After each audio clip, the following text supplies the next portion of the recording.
نماز پڑھنے والے اگر نماز کی روح سے آشنا ہو جائیں کہ یہ محض اوپر نیچے ہونے کی مشق نہیں ہے، بلکہ یہ اللہ کے حضور اپنی نیازمندی کا اظہار ہے، اپنے عجز کا اظہار ہے، تو پھر نماز ان کو وہ مقام دیتی ہے اور وہ شعور بخشتی ہے کہ جو بے نمازی کے نصیب میں کہاں۔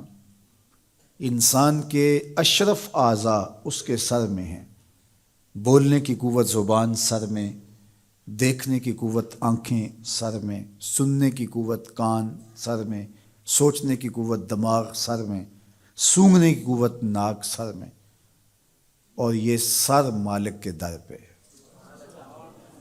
اور زبان سے بندہ کیا کہہ رہا ہے؟ سبحان ربی الاعلی، مالک تو سب سے اعلیٰ ہے۔ اور اپنا رویہ اور عمل کیا ہے کہ اپنی ناک بھی خاک پہ رکھی ہے، پیشانی بھی خاک پہ رکھی ہے، اور باقی اعضاء بھی خاک پہ ہیں۔ تو گویا عملاً یہ بتا رہا ہے مالک مجھ سے نیچا کوئی نہیں اور تجھ سے اونچا کوئی نہیں۔ اور اگر وہ نماز کی روح سے آشنا ہو جائے تو سجدے سے سر اٹھانے سے قبل اللہ سارے اس کے بوجھ اتار دے، اس کے من میں روشنیاں کر دے۔ تو نماز بندگی کا شعور دیتی ہے، من میں چراغاں کرتی ہے۔ اللہ کے حضور جھکنے سے بندہ ایسا بندہ کامل بن جاتا ہے کہ پھر وہ کسی اور کے آگے نہیں جھکتا۔ تو اپنی اولاد کو نماز کی محبت دو، نماز کی ترغیب دو، نماز کی عادت دو اور نماز کا حکم دو، اور ان کی عادت راسخ ہو جائے، طبیعت میں پختگی کے ساتھ نماز کو اختیار کرنا ان کی طبع میں جم جائے۔ نماز ان کی طبیعت میں نظم پیدا کرے گی، ان کو نظم و ضبط کا پابند بنائے گی، اور ان کی صحت کی ضامن ہوگی، اور ان کے باطن کی طہارت کا سبب اور ذریعہ ہوگی۔ اس لیے کہا کہ اللہ کے حضور جھکنا نہ بھولنا اور نماز قائم کرنا۔ نماز کا تعلق اپنے آپ سے ہے کہ وہ اپنے آپ کو سنوارتا ہے، تقرب اللہ کے لیے اس کی اپنی عملی کوشش ہے۔ بندے اور خدا کا ایک ربط ہے نماز۔ اسی طرح یہ خیال کہ میرا مالک مجھے دیکھ رہا ہے، اس سے بھی تہذیب نفس ہوتی ہے، باطن کی تربیت ہوتی ہے۔ انسان ایک حصار میں آ جاتا ہے، ایک پہرے میں آ جاتا ہے کہ میرا اللہ مجھے دیکھ رہا ہے، اور پھر وہ قدم پھونک پھونک کے رکھتا ہے۔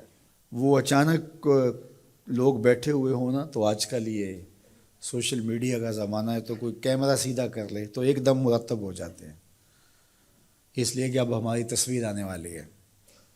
یا کوئی کسی کو کہے کہ جناب آپ لائیو جا رہے ہیں، تو وہ بالکل اپنی حرکات سکنات منظم کر لیتے ہیں، کپڑے سیدھے کرنے لگ جاتے ہیں، اس لیے کہ ہم لائیو جا رہے ہیں۔ وہ لائیو چاہے 5 آدمی دیکھ رہے ہوں، چاہے 10 آدمی دیکھ رہے ہوں، لیکن پھر بھی چونکہ ہم لائیو جا رہے ہیں تو اپنی حرکات سکنات مرتب کر لیں گے، منظم ہو جائیں گے۔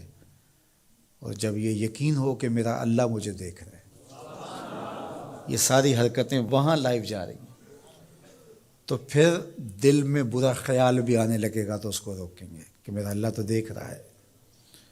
پھر بولی بھی مرتب ہو جائے گی، پھر رویے بھی مرتب ہو جائیں گے، طرز معاشرت بھی منظم ہو جائے گا، آنکھیں بھی نہیں بھٹکیں گی، خیال بھی نہیں بہکیں گے، سوچیں بھی آوارہ نہیں ہوں گی، چاہے آپ بند کمرے میں کیوں نہ ہوں، پھر بھی منظم رہیں گے، اس لیے کہ میرا اللہ مجھے دیکھ رہا ہے۔